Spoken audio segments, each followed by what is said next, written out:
Amanda. Aku Esa. Aku Naya. Aku Tania. Aku Rizka. Aku Zidan. Aku Raffi. Aku Nida. Aku Faida. Jadi kali ini kita akan membahas terkait kebijakan luar negeri Amerika Serikat terhadap penarikan diri Amerika Serikat dari organisasi dan perjanjian internasional. Di video kali ini kita akan membahas terkait kebijakan luar negeri Amerika Serikat yang sempat menjadi perbincangan dunia, yaitu keputusan Amerika Serikat untuk menarik diri dari organisasi maupun perjanjian internasional. Tapi kalau dipikir-pikir, keputusan Amerika Serikat ini cukup mengejutkan karena Amerika Serikat sendiri adalah salah satu negara yang cukup aktif dalam mendukung dan juga membangun organisasi internasional atau kerjasama internasional. Bahkan setelah Perang Dunia Kedua, Amerika Serikat ini merupakan salah satu yang berperan besar dalam pembangunan organisasi internasional. Namun, setelah Donald Trump menjabat menjadi presiden, arah kebijakan luar negeri Amerika Serikat berubah cukup signifikan. Yang dimana yang sudah aku sebutkan tadi bahwa Amerika Serikat mulai mengundurkan diri dari beberapa organisasi dan juga perjanjian internasional. Organisasi dan perjanjian internasional tersebut ada WHO, UNESCO, lalu ada Dewan HAM PBB, ada Paris Agreement, dan juga perjanjian nuklir Iran. Lalu sebenarnya apa sih yang menjadi alasan atau latar belakang dari keputusan Donald Trump atau keputusan dari Amerika Serikat ini terkait pengunduran diri dari beberapa organisasi dan juga perjanjian internasional? Salah satu alasan atau yang melatar belakangi dari adanya keputusan tersebut adalah kebijakan yang diberi slogan America First, yang dimana America First ini lebih mengunggulkan kepentingan nasional dari Amerika Serikat dibandingkan kepentingan multilateral. Atau bisa dibilang kepentingan nasional dari Amerika Serikat ini sangat dijadikan sebagai prioritas utama. Kebijakan dengan slogan America First ini juga dilatar belakangi dari pemerintahan Amerika Serikat yang merasa bahwa Amerika Serikat telah mengeluarkan dana yang sangat besar terhadap organisasi internasional, namun mereka hanya mendapatkan manfaat yang tidak seimbang, atau bisa dibilang pengeluarannya lebih besar dibandingkan apa yang dia dapatkan. Selain itu juga organisasi internasional saat ini dirasa kurang efektif dengan kepentingan nasional dari Amerika Serikat. Oleh karena itu banyak pemerintahan di Amerika Serikat lebih memilih untuk mengurangi keterlibatan mereka di kerjasama multilateral dan akan lebih berfokus pada kepentingan nasionalnya seperti kepentingan ekonomi, keamanan, dan juga kedaulatan negaranya. Nah, di video ini kita akan membahas lebih mendalam lagi terkait organisasi dan juga perjanjian internasional yang telah ditinggalkan oleh Amerika Serikat. Lalu kita akan bahas terkait keputusan yang diambil oleh Amerika Serikat untuk meninggalkan organisasi maupun perjanjian tersebut. Lalu kita bahas terkait dampak bagi Amerika Serikat maupun bagi dunia internasionalnya. Sekarang yuk kita bahas terkait keputusan Amerika Serikat untuk meninggalkan WHO. Kita akan menjelaskan tentang alasan mengapa Amerika Serikat keluar dari WHO. Jadi Amerika Serikat memutuskan untuk keluar dari WHO karena menganggap organisasi tersebut tidak menangani pandemi COVID-19 secara efektif. Pemerintah Amerika Serikat terutama pada masa Donald Trump menilai WHO terlambat memberikan peringatan mengenai penyebaran virus sehingga dunia tidak siap untuk menghadapi pandemi tersebut.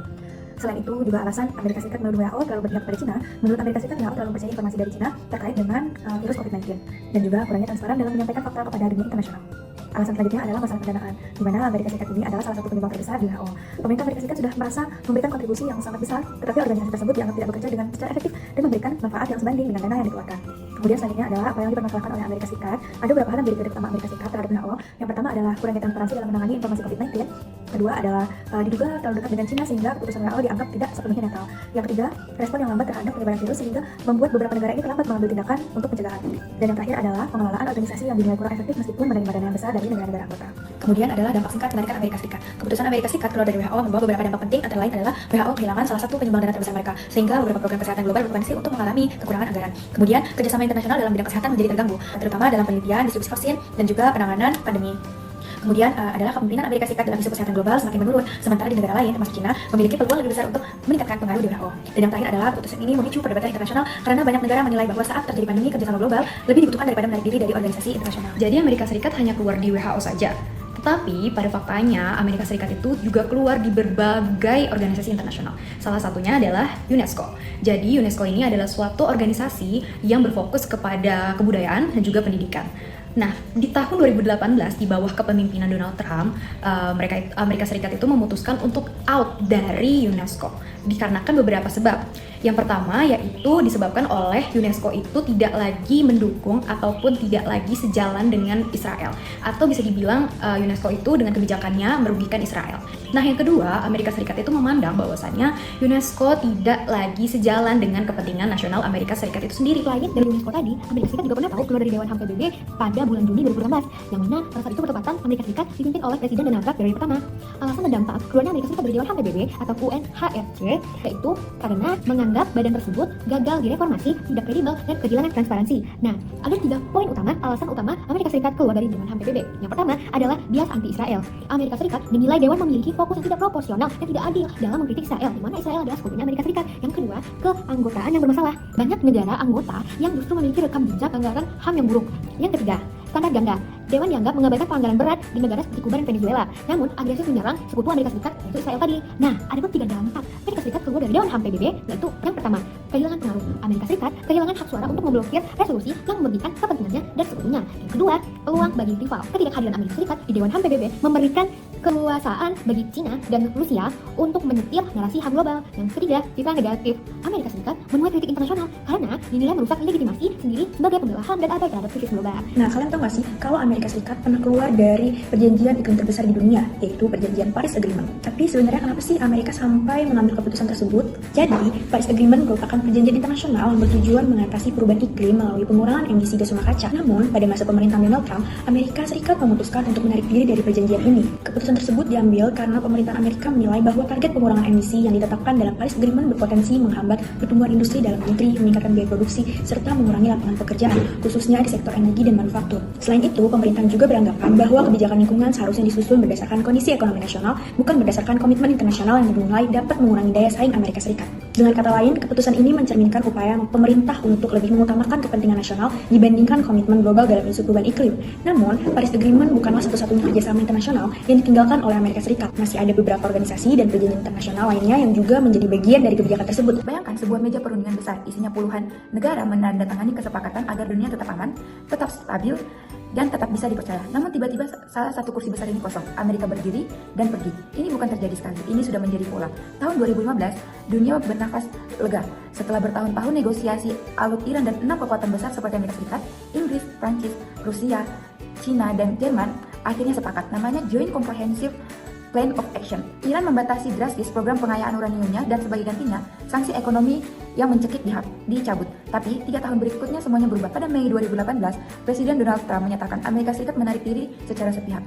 Alasannya, perjanjian itu dianggap terlalu lunak dan tidak menyentuh program rudal balistik Iran dan punya sunset clause yang membuat pembatasan nuklir bisa kadaluarsa dan memiliki konsekuensi domino. Iran merasa dikhianati, perlahan mulai melanggar batas pengayaan uranium yang sudah disepakati. Negara-negara Eropa berusaha membantu menyelamatkan kesepakatan tanpa Amerika Serikat. Tapi tanpa kekuatan ekonomi Amerika, dibaliknya upaya itu nyaris lumpuh. Hari ini, ketegangan nuklir di Timur Tengah semakin memanas. Ini menunjukkan sesuatu yang penting. Penarikan diri Amerika Serikat dari komitmen internasional seringkali bukan soal substansi kekuasaan domestik dan filosofi kebijakan luar negeri yang berbeda dari satu pemerintahan ke pemerintahan berikutnya. Dampak terhadap bagi Amerika Serikat. Yang pertama yaitu dampak politik. Kebijakan ini memperkuat citra American First, yaitu fokus pada kepentingan nasional dibanding kerjasama global. Hal ini membuat sebagian masyarakat Amerika mendukung karena dianggap lebih mengutamakan rakyat sendiri. Namun, di sisi lain, langkah ini juga menimbulkan kritik karena dinilai mengurangi kepemimpinan Amerika di dunia. Kedua, yaitu dampak ekonomi. Dalam bidang ekonomi, Amerika memang dapat mengurangi beberapa beban kontribusi dana di organisasi internasional. Tapi, keluar dari perjanjian atau kerjasama tertentu juga dapat membuat peluang ekonomi dan perdagangan menjadi lebih terbatas. Selain itu, ketidakpastian kebijakan dapat mempengaruhi kepercayaan investor dan mitra perdagangan. Tiga, yaitu dampak terhadap hubungan dengan negara lain. Hubungan Amerika Serikat sekutu-sekutunya juga sempat mengalami ketegangan, terutama dengan negara-negara Eropa yang masih mendukung kerjasama internasional. Banyak negara menilai Amerika menjadi kurang dapat diandalkan dalam menjaga stabilitas global.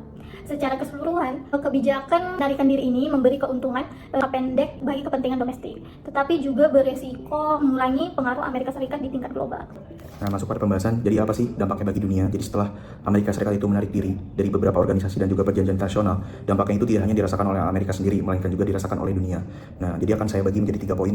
Apa aja sih dampaknya bagi dunia? Jadi yang pertama itu adalah pendanaan organisasi internasional itu menjadi berkurang karena Amerika Serikat itu merupakan salah satu negara yang menyumbang dananya terbesar gitu bagi berbagai organisasi internasional. Jadi ketika Amerika Serikat menghentikan atau mengurangi kontribusinya di sana, beberapa program itu di bidang kesehatan, terus juga pendidikan, dan juga kemanusiaan, dan juga salah satunya hak asasi manusia itu menjadi terganggu karena kekurangan dana.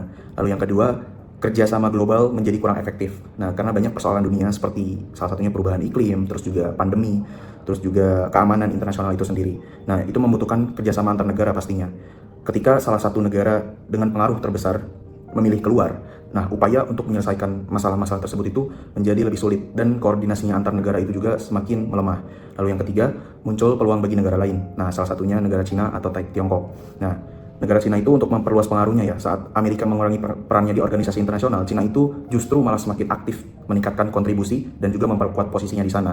Nah, hal ini tuh yang membuat pengaruh Cina itu dalam berbagai organisasi internasional itu menjadi semakin besar.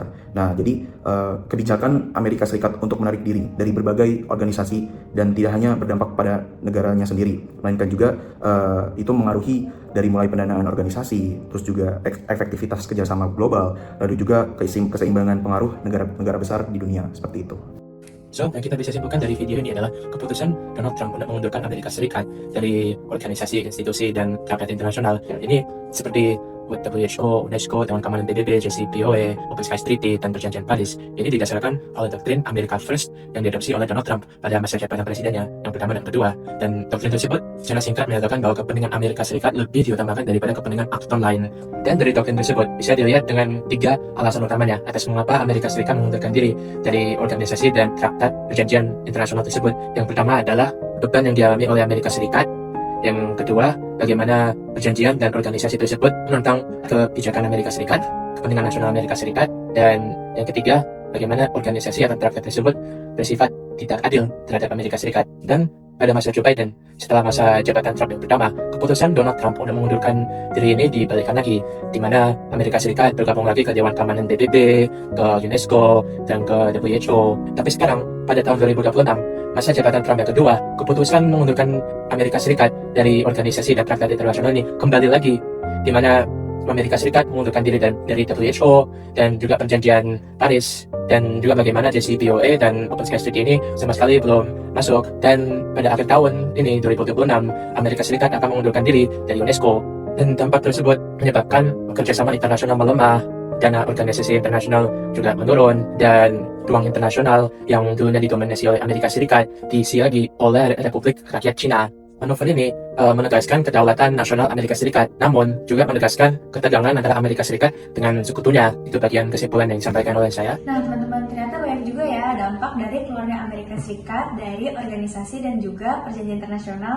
Semoga apa yang sudah kita sampaikan bisa menambah wawasan teman-teman ya. Bye-bye. Bye-bye. Bye.